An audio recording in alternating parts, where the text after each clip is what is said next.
જય દ્વારકાધીશ મિત્રો 70 વર્ષના કનુદાદા મોર્નિંગ વોક માટે નીકળ્યા હતા. પાછળથી ઘસી આવેલી બાઇકે એમને અડફેટમાં લઈ લીધા. દાદા ફૂટપાથ પર ચાલી રહ્યા હતા. બાઇકે ત્યાં જઈને ઝડપી લીધા. કનુદાદાને આવતા જતા લોકોએ એમના ઘરે પહોંચાડ્યા. દીકરાએ એમને દવાખાનામાં પહોંચાડ્યા.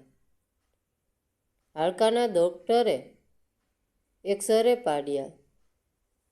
જમણા પગના લાંબા હાડકાનું માથું ભાંગ્યું હતું. ઓપરેશન કરવું પડ્યું. પૂરા 75,000નું બિલ ચૂકવ્યા પછી દીકરાએ પૂછ્યું, ડૉક્ટર સાહેબ, બાપુજી પહેલાંની જેમ હરતા ફરતા થઈ જશે ને? હા, પણ સાવ પહેલાંની જેમ નહીં, ડૉક્ટરે જવાબ આપ્યો.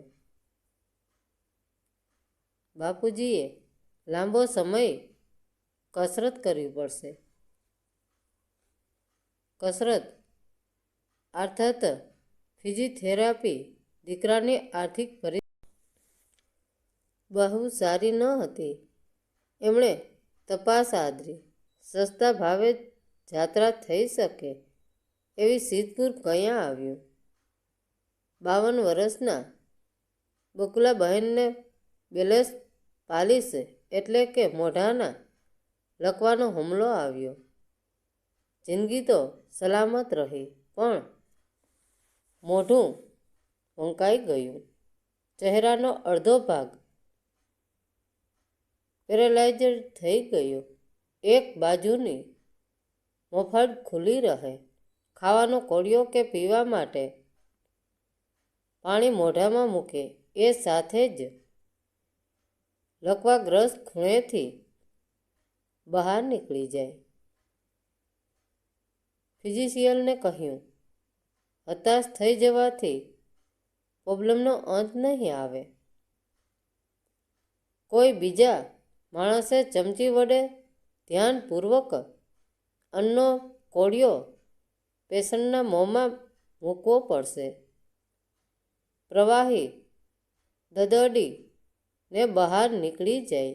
એને નેપકિનને લૂછીને સાફ કરવું પડશે.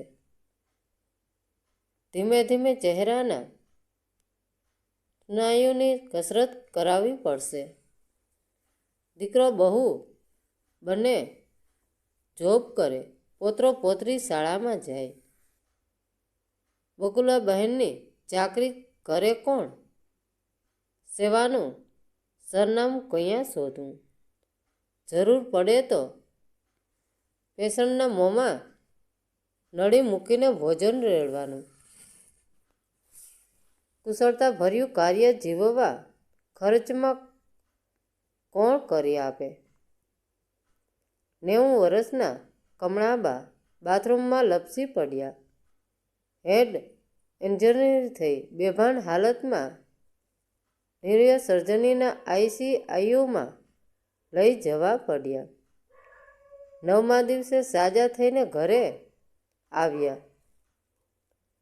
ડૉક્ટરની સલાહ હતી, કસરત કરાવજો, સાવ પથારીમાં પડી રહેવા ન દેશો. વારંવાર યુરિન કરાવવા માટે ટોયલેટમાં ન લઈ જવા પડે એ માટે દાદીમાને ડાયપર પહેરાવજો. દિવસમાં રાતમાં 3 થી 4 વાર ડાયપર બદલાવવાનું ભૂલશો નહીં. કોણ કરે આ બધું? કેવી રીતે કરાય આ બધું?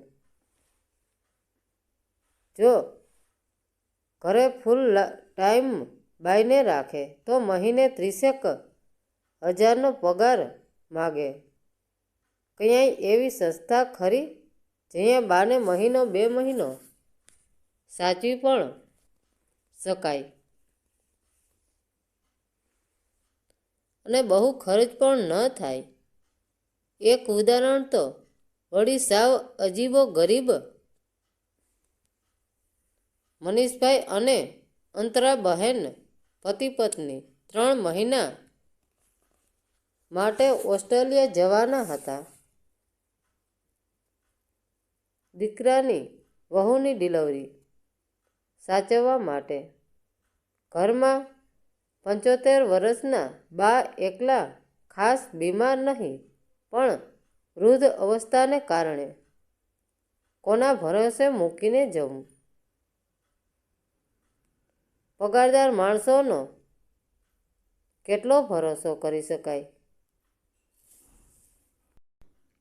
કોઈ એવી સંસ્થા ખરી જ્યાં નજીવા ખર્ચમાં બાને મૂકી શકાય?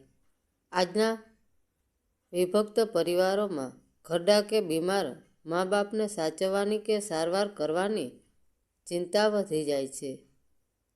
જેટલી ચિંતાઓ છે એટલા એના નિવારણોનો પણ હોવો જોઈએ. દુઃખની વાત છે કે અમદાવાદ જેવા મહાનગરમાં આવા નિવારણોના ઠામ ઠેકાણા બહુ ઓછા છે. મેવા મહેલો તો ઘણા બધા છે પણ સેવા સદનો જુજુ છે. આવા સેવા સદનોમાં રોજ રોજ આપણી આંખ ભીંજવી દે તેવી ઘટનાઓ આકાર આપતી રહે છે. 78 વર્ષના ડાહીબા આવા જ એક સેવા સદનમાં 1 અઠવાડિયાથી એડમિટ થયા હતા. બાને કમરનો સખત દુખાવો થયો હતો. એમનો દીકરો પૈસે ટકે સુખી હતો, વેપારી હતો, મને ખૂબ પ્રેમ કરતો હતો. પણ આવી હાલતમાં પીડાથી કરાજતી વૃદ્ધ માને કેવી રીતે સાચવી એની એને ખબર ન હતી. વહુએ પણ કહી દીધું, થોડાક દિવસ માટે બાને કોઈ સંસ્થામાં મૂકી આવો, પછી તો મારે જ બાને સાચવવાના છે ને. જોકે વહુની વાત પૂરેપૂરી સાચી ન હતી. ડાહીબાને સાચવવા માટે દીકરાએ 24 કલાકના એક બહેન રાખ્યા હતા. સેવા સદનમાં ડૉક્ટર ડાહીબાને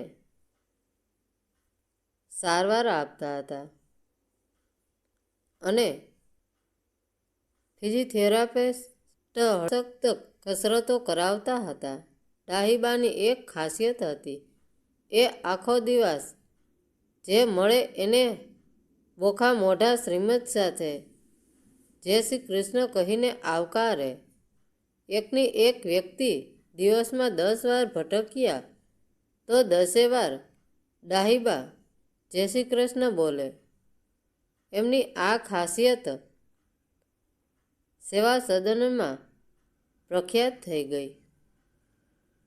સ્ટાફના સ્ત્રી પુરુષો એમના રૂમ સામેથી જ્યારે પણ પસાર થાય ત્યારે બાની સામે જોઈને હસીને સામે ચાલીને જય શ્રી કૃષ્ણ બોલતા થઈ ગયા. જીવનની ઢળતી સાંજે ઊભેલા વયોવૃદ્ધ ભોળા ધાર્મિક ડાહીબાનો બોખો પ્રશ્ન ચહેરો આખી સંસ્થામાં એવો જાણીતો બની ગયો કે ત્યાં રહેતા સિનિયર સિટીઝન પણ દિવસમાં એકવાર અચૂક ડાહીબાને મળવા આવી જવા લાગ્યા. આમ કરતાં ડાહીબાએ સેવા સદનમાં 14 દિવસ કાઢી નાખ્યા. હવે એમનો કમરનો દુખાવો મટી ગયો હતો. ડાહીબા લાકડીના ટેકે ફરવા માંડ્યા હતા. 15મા દિવસે ડૉક્ટર પ્રફુલ્લભાઈ એમના કમરામાં રાઉન્ડ લેવા માટે ગયા. ડાહીબાએ જય શ્રી કૃષ્ણ કહીને પછી શ્રીમદ કર્યા. વિના પૂછ્યે, સાહેબ હવે મને તમે રજા આપી દેશો? ડૉક્ટરે માથું હલાવ્યું. હા બા, સાજા થયા પછી તમને અહીં થોડા રાખી શકાય. ઘરે મોકલી જ આપવા પડે. ડાહીબાનો ચહેરો મૂરઝાઈ ગયો. સાહેબ, તમારી વાત સાચી, પણ મને જટ રજા ન આપી દેતા. મને હજી થોડાક દિવસ માટે અહીં રહેવા દેજો. આટલું બોલતા માં ડાહીબાનો અવાજ કંપી ઉઠ્યો. ગળામાં ડૂમો ભરાયો. આંખો છલકાઈ ઉઠી. ડૉક્ટરે બાજુમાં પડેલા જગમાંથી પાણીનો ગ્લાસ ભરીને ડાહીબાને આપ્યો. પછી પૂછ્યું, કેમ આવું કહો છો બા? કઈ તકલીફ છે તમને? ડાહીબા રડી પડ્યા. સાહેબ, કોઈને કહેતા નહીં. મારી વહુ મને રોજ મારે છે. હું એનો માર તો સહન કરી લેતી હતી, પણ હવે કામવાળી બાઈ પણ મારી ઉપર હાથ ઉપાડવા લાગી છે. મારો દીકરો સારો છે, એને દુઃખ ન થાય. એ કારણથી મેં આ વાત એને કહી નથી, પણ મને ઘરે જતા ડર લાગે છે. આ શરીર હવે માર વેઠી શકે તેવું રહ્યું નથી. ડૉક્ટરનું દિમાગ સૂન થઈ ગયું. એ કાંઈ બોલે તે પહેલાં રૂમના પ્રવેશ દ્વાર પાસેથી અવાજ આવ્યો. બા, મેં બધું સાંભળી લીધું છે. તે મને અંધારામાં રાખ્યો. શું કરું? બેટા, તને કહું તો તું તારી બાયડીને લાત મારીને કાઢી મૂકે. મારે તારું ઘર ભાંગવું નહોતું એટલે ન કહ્યું. મને અહીં જ રહેવા દે. આ છોકરીઓ મારું સારું ધ્યાન રાખે છે. ડાયપર સારી રીતે બદલાવે છે. ઘરે તો હું 24 કલાક સુધી જાડા પેશાબથી ઉભરાતા એક જ ડાયપરમાં વાતાવરણ ડુસકાથી ભરાઈ ગયું. ડાહીબા પૂરા 1.5 મહિનો સેવા સદનમાં રહ્યા. ઘરે જઈને દીકરાએ શું કર્યું હશે તે ભગવાન જાણે, પણ એક દિવસ વહુ અને કામવાળી બાને લઈ જવા માટે આવ્યા. ડાહીબા કરગરવા લાગ્યા. મારે ઘરે નથી આવવું, અહીં જ મરવું છે. વહુએ ડોળા કાઢ્યા. બા ચૂપચાપ કારમાં બેસી ગયા. જતાં જતાં બારીનો કાચ ખોલીને ડાહીબાઈએ ફીક્કું હસીને બધાને જય શ્રી કૃષ્ણ કહ્યું. ગાડી રવાના થઈ, પણ સંસ્થાના દરવાજા સુધી જઈને પાછી વળી. વહુ બોલતી હતી, બાને કંઈ થયું? ડૉક્ટર જુઓ તો. ડૉક્ટરે બાને તપાસ્યા. ડાહીબાઈએ દેહ છોડી દીધો હતો. એમના ખુલ્લા બોખા મોં સામે જોઈને ડૉક્ટર સહિત સંસ્થાના બધા કર્મચારીઓના મુખેથી સરી પડ્યું. બા જય શ્રી કૃષ્ણ. મિત્રો, વાર્તા કેવી લાગી? સારી લાગી હોય તો કોમેન્ટ કરીને જરૂર જણાવજો. ધન્યવાદ મિત્રો. રાધે રાધે. જય દ્વારકાધીશ.